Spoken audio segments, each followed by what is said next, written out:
가게 안은 어느새 따뜻함이 조금 더 짙어져 있었다. 히터 바람이 천장으로 흘러 올라가고 조용한 음악이 아주 작게 흘렀다. 청년은 남자를 배려해 멀찌감치 떨어져 물건을 정리하고 있었지만 가끔씩 그를 확인하는 시선이 무심히 드러났다. 남자는 따뜻한 차를 조심스레 쥔 채 앉아 있었다. 손끝이 조금씩 풀리는 느낌이 들었지만 마음은 여전히 복잡하게 얽혀 있었다. 이 정도 친절쯤은 누구나 할 수 있지. 그는 마음속으로 그렇게 단정지으려 했지만 이상하게 그 말이 자신에게도 확신이 되지 않았다. 그러던 중 청년이 상품 상자를 정리하다 실수로 팔을 털썩 부딪혔다. 순간 소매가 살짝 올라가며 희미한 흉터 하나가 눈에 들어왔다.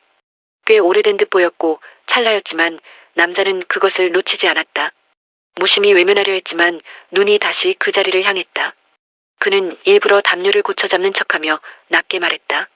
저거 다친 자리인가? 청년은 흠칫 놀라 팔을 내려다보았다. 잠시 침묵이 흘렀다. 말하기 싫다는 듯 아니면 말해야 하나 고민하는 듯 얼굴에 그림자가 드리웠다. 그러다 청년이 조용히 의자에 앉아 숨을 한번 길게 뱉었다. 아, 네. 좀 오래됐어요. 뭐 별건 아니고. 남자는 시선을 떼지 않은 채 조용히 되물었다.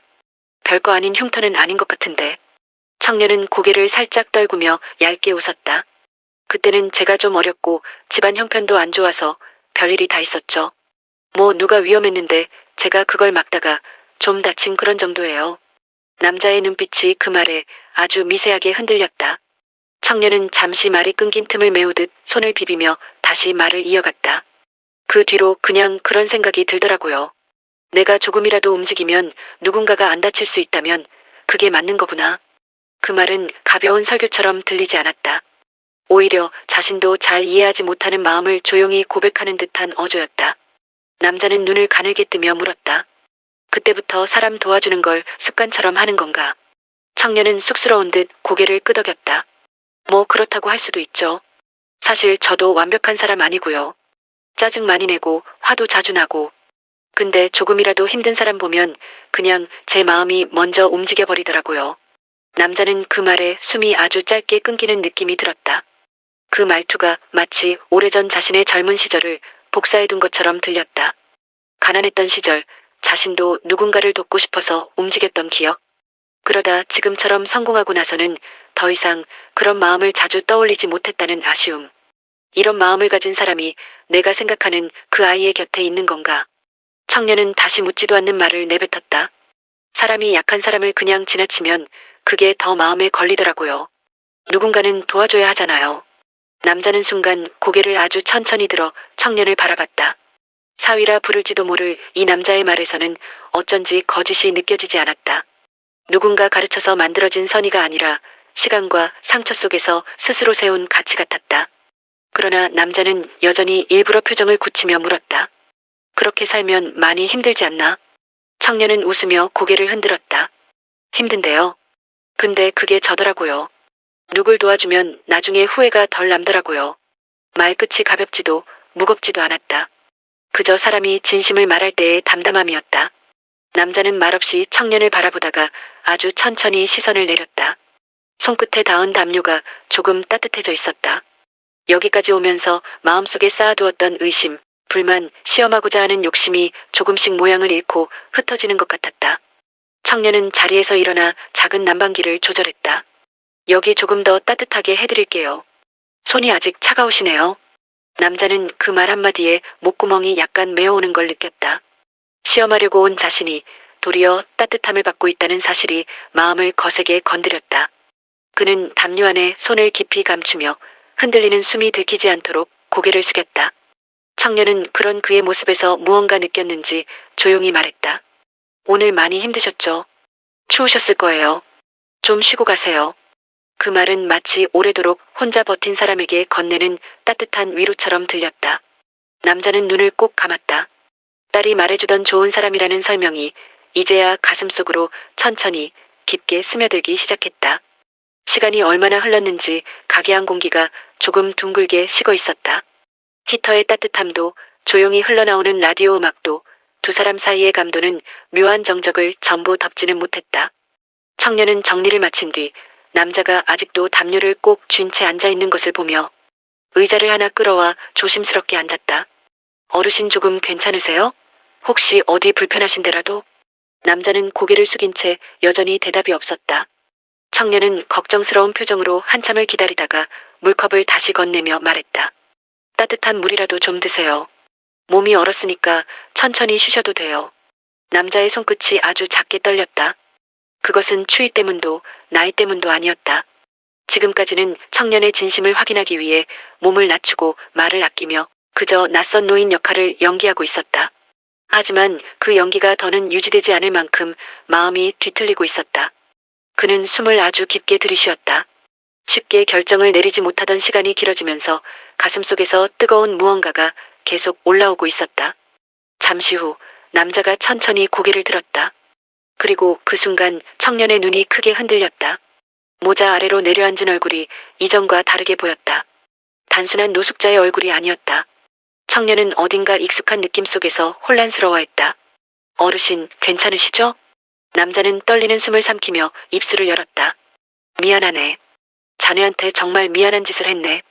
청년은 무슨 소린지 이해하지 못한 채 눈을 깜빡였다.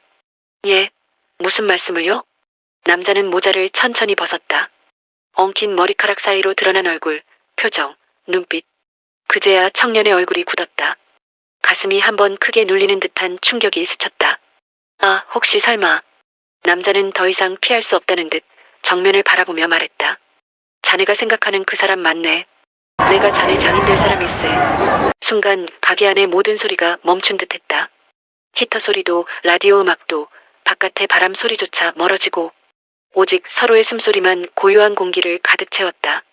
청년은 숨을 삼키며 벌떡 일어섰다. 제가 몰라 뵀습니다. 죄송합니다, 어르신. 아니, 아버님 그는 허둥지둥 고개를 숙이고 손을 흔들며 말을 잇지 못했다. 얼굴은 순식간에 달아올랐고 손끝이 떨렸다. 남자는 청년의 그런 모습을 바라보며 고개를 천천히 저었다. 고개 들게. 자네 잘못이 아니네. 오히려 내가 자네를 함부로 시험했어. 할 짓이 아니었지. 청년은 당황한 눈으로 그를 바라봤다. 아니요. 그런 뜻으로 받아들인 게 아닙니다. 제가 더 조심했어야 했는데 세상에 이런 식으로 찾아오시면. 그는 손으로 이마를 문지르며 한숨을 길게 뱉었다. 그 표정엔 놀람도 민망함도 책임감도 뒤섞여 있었다. 남자는 담요 위에서 손을 떼며 조용히 말했다. 자네가 어떤 사람인지 그냥 확인하고 싶었네. 우리 딸이 자네를 참 아낀다 했거든. 청년의 눈이 조금 흔들렸다.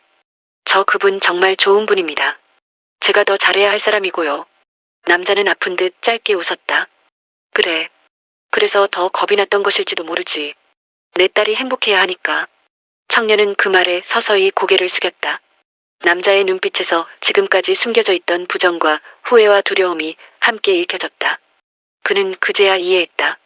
이것은 단순한 시험이 아니었다. 아버지로서, 부모로서, 사랑하는 이를 맡기는 사람으로서의 고통 어린 확인이었다. 청년은 한숨처럼 떨리는 말로 답했다. 어떤 모습이셨어도 전 똑같이 했을 겁니다. 남자의 눈이 아주 작게 흔들렸다. 그 한마디가 지금껏 대답을 찾지 못하던 질문의 답처럼 가슴 깊이 떨어졌다. 남자는 입술을 떨며 담요를 천천히 내려놓았다. 그리고 생각했다. 내가 시험하려던 사람은 정말 괜찮은 사람이다. 심장은 뜨겁게 뛰었고 오래 굳어있던 마음이 조금씩 풀리고 있었다. 가게 안의 공기는 어느새 따뜻함과 긴장감이 동시에 감돌고 있었다. 청년은 아직도 충격을 완전히 떨쳐내지 못한 듯 한 손은 머리를 만지고 다른 손은 허공을 서성거렸다. 그의 얼굴은 말할 수 없이 붉었고 눈은 계속 남자의 얼굴과 발끝 사이를 오락가락했다. 남자는 청년의 혼란스러운 모습이 미안하기도 하고 마음을 파고들기도 했다. 그는 잠시 눈을 내리깔고 깊은 숨을 들이쉰 뒤 담요를 무릎 위에 접어놓았다. 마치 오래 미뤄둔 무언가를 이제야 꺼내놓겠다는 듯한 모습이었다. 청년이 조심스레 물었다. 정말 일부러 오신 거죠? 저 시험하시려고. 남자는 고개를 끄덕이며 작게 말했다. 그래. 처음부터 그럴 생각이었네. 청년은 눈을 감았다가 천천히 떴다. 그 얼굴에는 서운함이 묻어나는 듯했지만 무작정 화를 내지도 않았다. 그 대신 아주 낮고 차분한 목소리로 말했다. 그 마음 이해 못하는 건 아니에요. 하지만 그래도 많이 놀랐습니다. 남자는 그 말을 듣는 순간 가슴 한가운데가 찌르르하게 저렸다. 이 청년이 겉만 따뜻한 사람이 아니라는 걸 다시 한번 깨닫게 만드는 순간이었다. 남자가 조용히 입을 열었다. 자네한테 미안한 마음이 자꾸 커지네. 이렇게까지 진심일 줄은 몰랐네. 청년은 서 있는 채로 손을 가지런히 모으며 말했다. 아버님, 뭐 어떤 모습으로 오셨든 사람이 힘들어 보이면 돕는 건 당연하잖아요. 제가 해야 할 일이고요.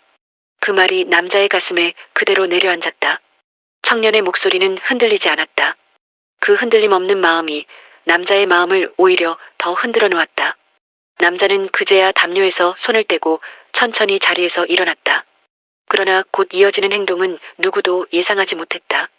그는 청년 앞에서 무릎을 꿇었다. 청년의 눈이 충격으로 크게 흔들렸다. 아, 아버님, 그러지 마세요. 일어나세요. 왜 이러세요? 청년은 다급하게 그를 일으키려 했지만 남자는 고개를 깊숙이 숙인 채 움직이지 않았다. 두 손이 바닥에 닿을 듯 내려앉고 어깨가 아주 미세하게 떨렸다. 부탁하네. 우리 아이, 우리 딸 잘 부탁하네. 그 한마디는 오래오래 눌러두었던 후회와 사랑이 얽혀 나온 듯한 목소리였다.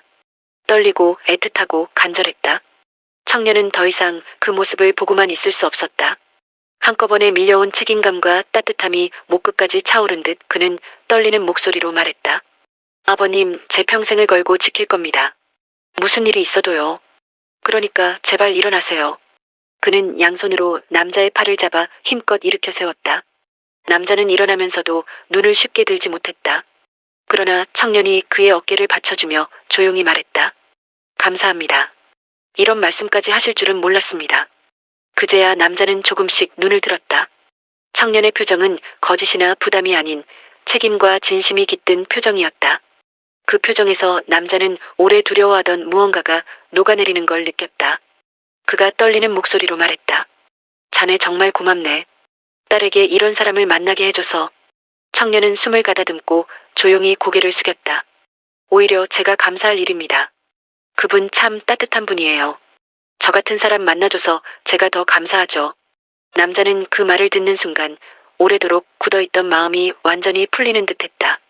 딸이 어떤 사람을 선택했는지, 왜 그 청년을 그렇게 사랑하는지 그제야 선명하게 보였다. 둘 사이에 짧은 침묵이 흘렀다. 하지만 그 침묵은 더 이상 어색함이 아니었다. 마음이 잔잔하게 내려앉는 따뜻한 고요였다. 가게 밖에서는 바람이 여전히 차가웠지만 가게 안의 공기는 한결 부드러워져 있었다. 남자는 청년의 손을 한 번 더 잡았다가 놓으며 작게 말했다.